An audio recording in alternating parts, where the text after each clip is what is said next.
Namo tassa bhagavato arahato samma sambuddhassa.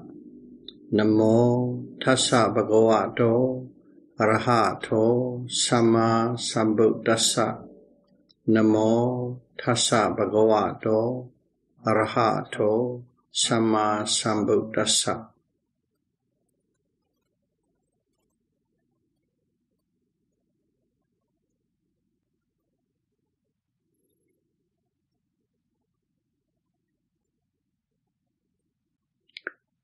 Dhamma of Peace Series number 12. The Peaceful Path.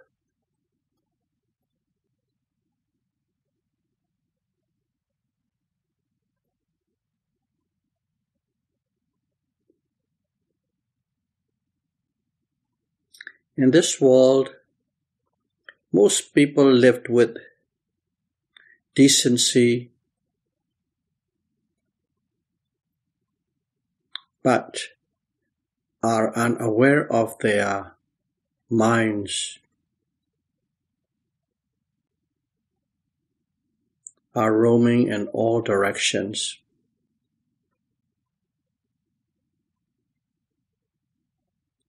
That is living with a loose sense. You keep your loose senses unchecked. However, it is a norm for them. If one lets the mind unchecked, mental defilements, kilesa,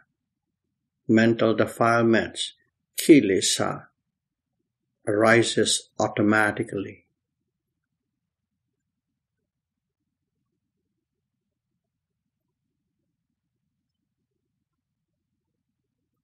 The mind is or consciousness like a pure water. Pure water is clear and colorless, but changes into assorted colors based on the dyes one uses or put in. Again, consciousness is like clear water, which becomes complex and defiled due to the insertion of greed, anger, and delusion, lobha, dosa, moha. These are the dyes of the mind.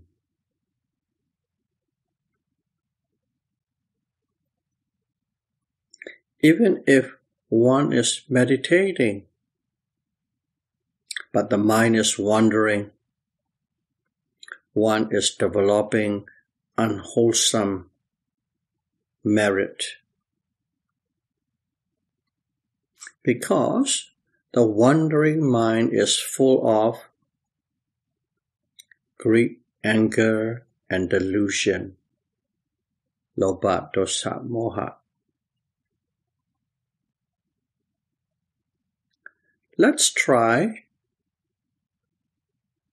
to keep our mind firmly on a meditation object. Try it right now.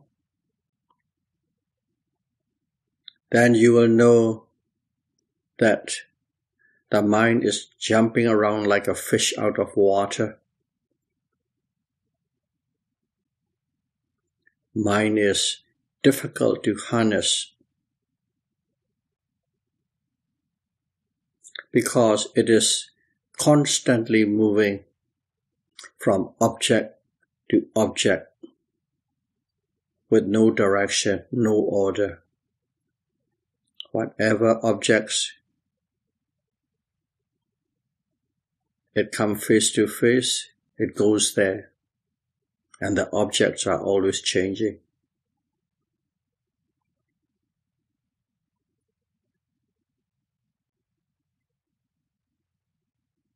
There is peace when one has a wholesome, noble mind. free from verbal and physical transgressions. If you are not committing any verbal or physical bad speech and deed, basically you have peace. However, one needs a mindful mind to know things rightly, correctly. If one knows things wrongly, one will think, speak, and do wrong deeds.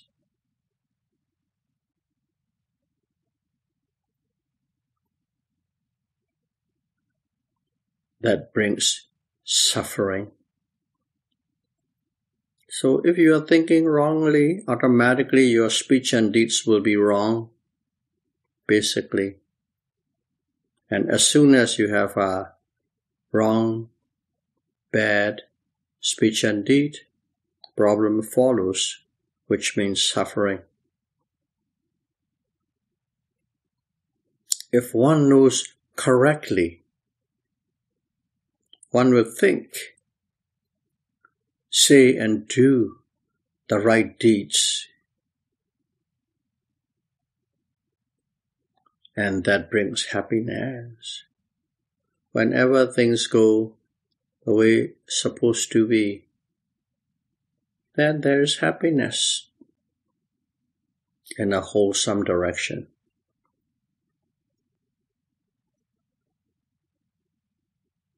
Every religion believes they have the correct approach to eliminating suffering and bringing peace. Not every religion claims it. However, their definition of suffering is obvious suffering. When they say suffering, what they mean is obvious suffering. What is obvious suffering? Like sickness, disease, poverty, hunger, injustice, and hell. Those are the definition of suffering in most of the religions. And the remedy to it, to eliminate that suffering, the remedy to eliminate the suffering is to believe and pray to the Almighty to protect the right and save from such disaster. So it's all depends on the Almighty, the Savior.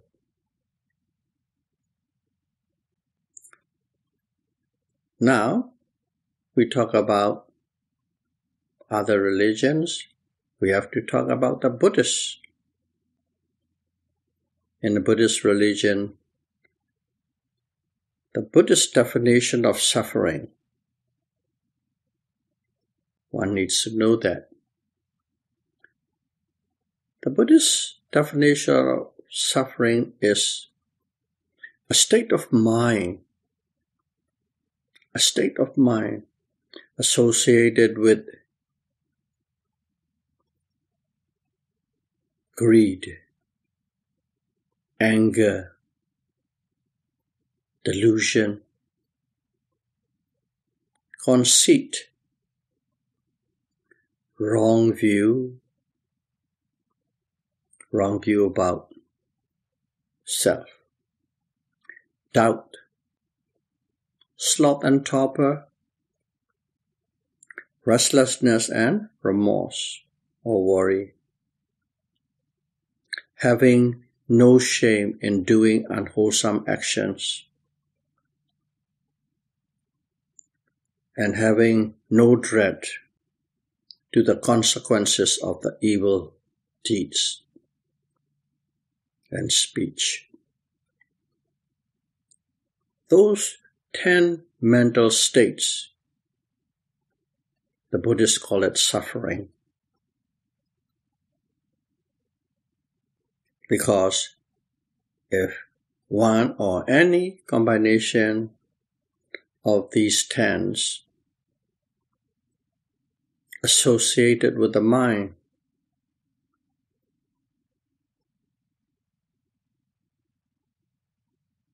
there is suffering. Therefore, to stop or to eliminate all physical and mental suffering, one must eliminate the 10 mental defilements which I have just recited. Okay? In a short, brief form, it's just 3.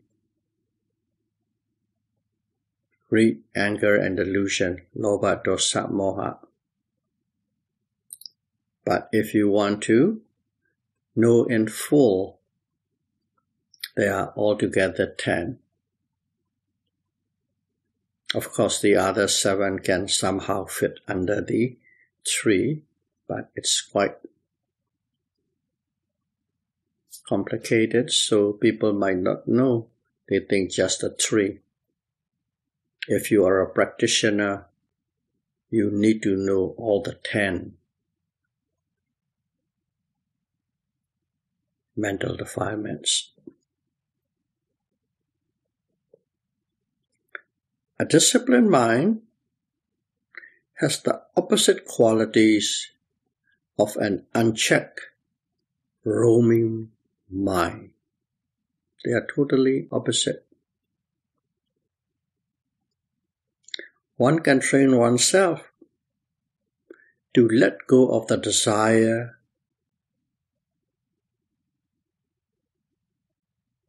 or mental defilements.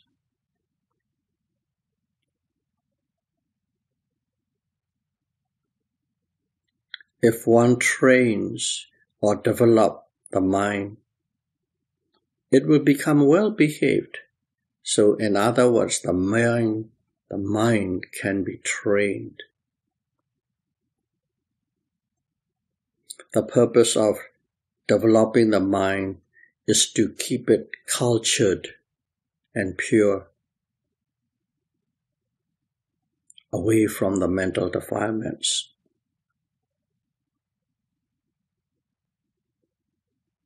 Training, culturing, and developing the mind, that process or those actions in Pali is called bhavana. B-H-A-V-A-N-A, bhavana. Only bhavana can permanently eliminate the mental defilements. They can be eliminated, that's number 1, but you have to discipline and develop. It can be partially eliminated, and eventually it can be totally eliminated.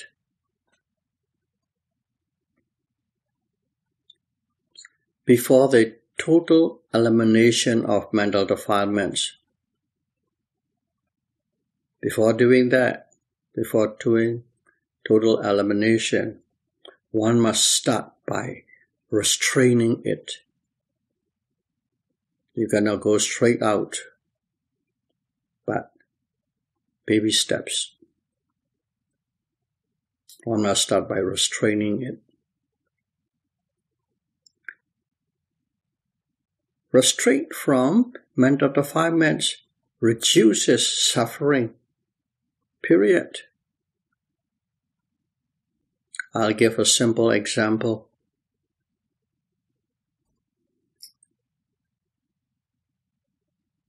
We are all yogis, so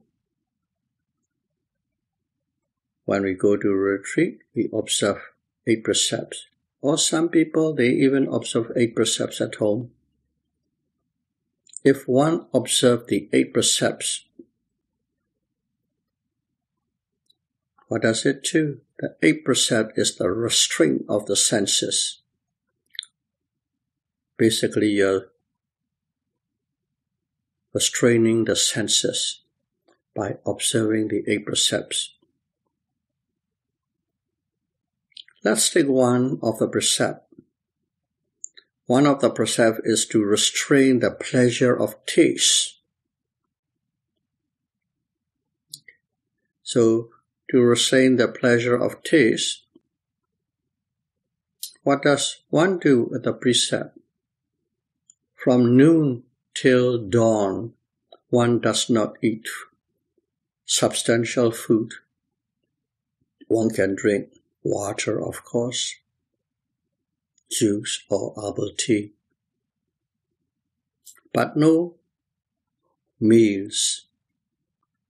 That's one of the precepts. Let's say you're observing at home. And if you're observing the 8 precept at home, what happens? As you don't have to eat the dinner or late lunch, you don't have to cook for it. You don't have to clean for it. You don't have to do anything related with that, preparing the food. So, you are free from all the hustle bustle of trying to make a meal and cleaned up.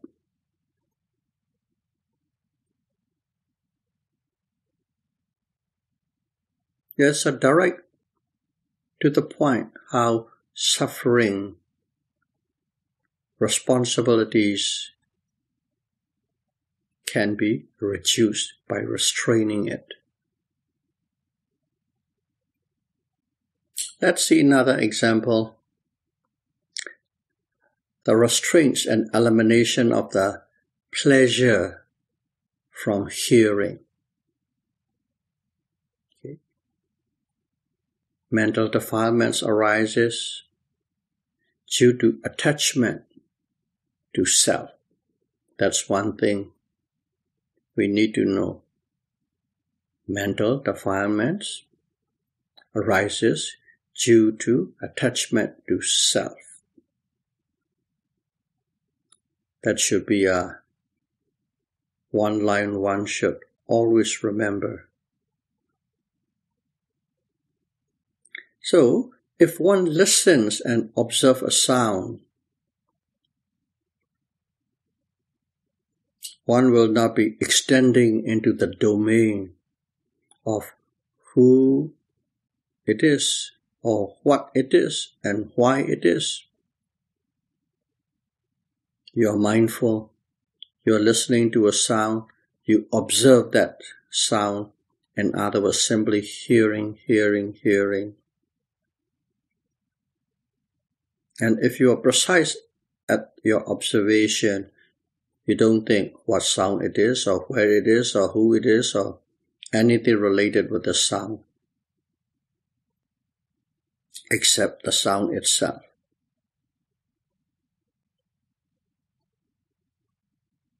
All that one is experiencing is the sound, the hearing. At that moment, there's no I, because one does not identify the hearing of the sound with I. That's why I said, kilesa arises due to attachment to self. Identification with I is attachment to self. So, when there's simply a sound hearing, pure hearing, there's no such thing as who is it, what is it, who heard it, I hear it. Those things just simply disappear. These does not arise in the formula or process of that moment. One knows the sound rightly, correctly, as a sound. Sound as sound, nothing more, nothing less, without associating it with any possible adjectives. When you extend it, you have to add adjectives. That's what I mean by without associating with any adjectives. Knowing correctly a thing in its true nature is called wisdom, pinya.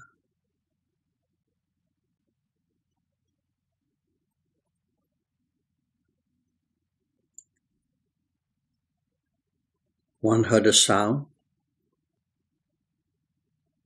When the sound ceased, the hearing mind also ceased. So it is just only at the single point, single moment of the sound, the point of hearing, you heard, one heard, and it just ceased. If one can observe precisely when the sound hits the ear,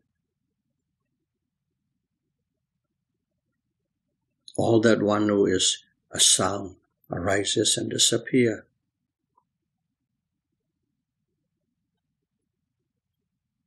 Therefore, no related concept can arise.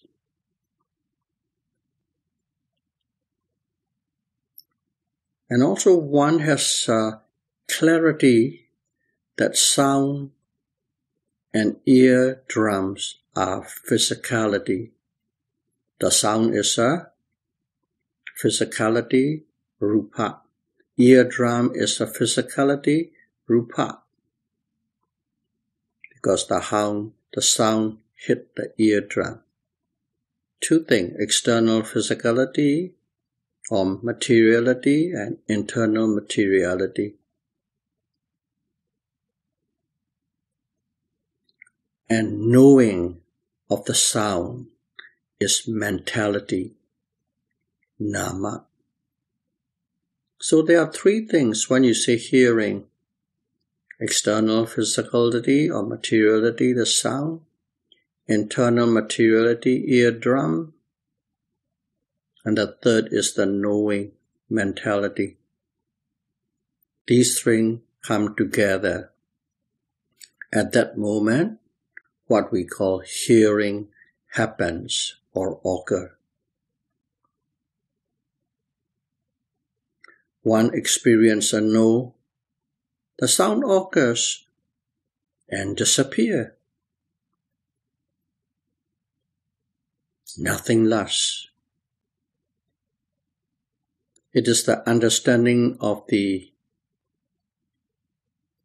impermanence.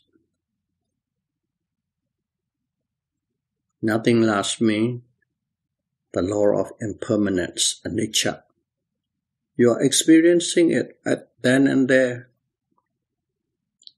Therefore, there is no craving or repulsion for that matter, because craving for the pleasant sounds and repulsion for the awful, terrible sound. Neither craving nor repulsion can arise.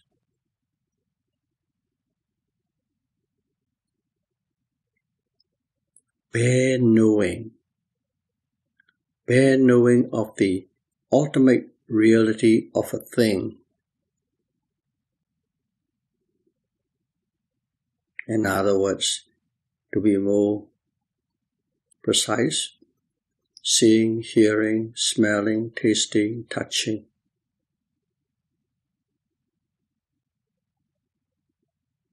Five senses.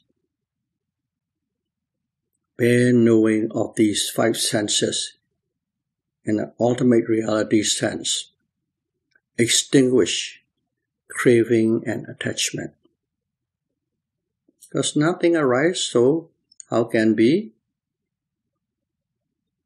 craving or attachment to it.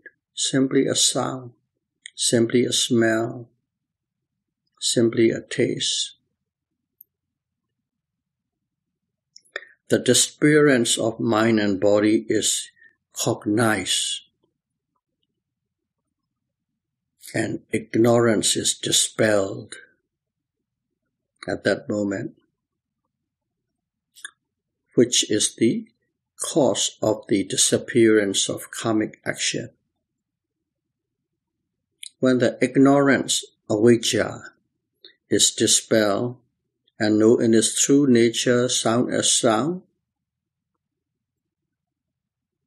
one will not do anything anymore. That means disappearance of the karmic action. No action follows. Without karmic action, rebirth cannot take place.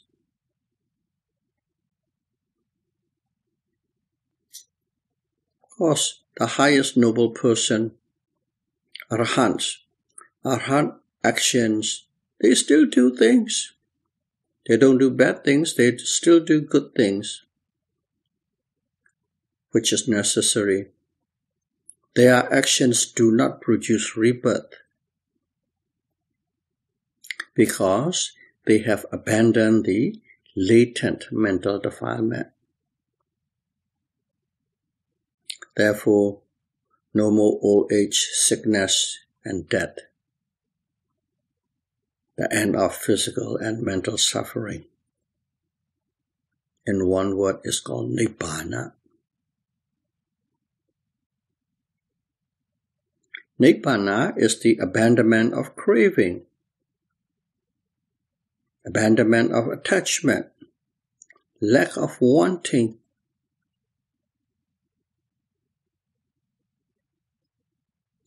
lack of aversion, and attainment of wisdom. That's Nibbana.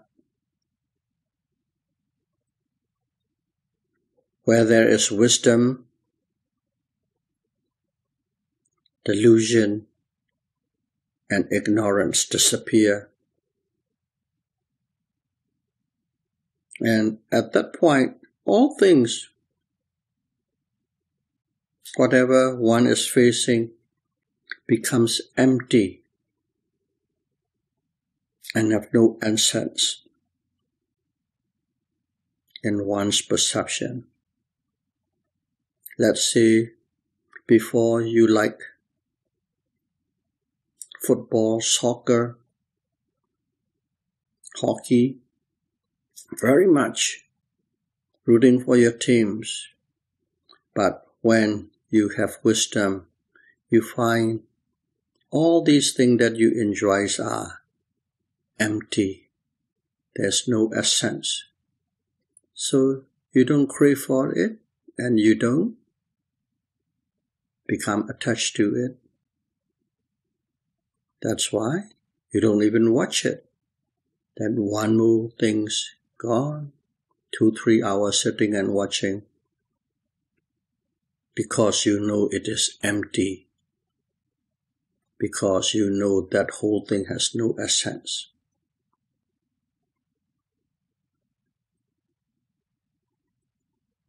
That is how suffering is eliminated. So, Vipassana wisdom, there are two kinds of wisdom. One is Vipassana wisdom, eliminates some parts of kilesa. Not all, but some. They keep the kilesa at bay. They reduced it. They make it smaller. But another wisdom, path wisdom, Megha Jnana, that is sharp. It's different from Vipassana wisdom and unique knowledge. That unique knowledge or wisdom can cut the roots of the latent mental defilements and give rise to the peaceful path. only their highest path wisdom, Arhata Megajnana, highest path wisdom, can cut off the power of rebirth, where there is no more rebirth. There is no more old age, sickness, and death, or any limitation, grief, sorrows, pain, and despair. All suffering stop. May all of you be able to practice mindfulness insight meditation and attain vipassana wisdom and path wisdom to embark on the peaceful path as soon as possible. Sadhu, sadhu, sadhu. Thank you very much.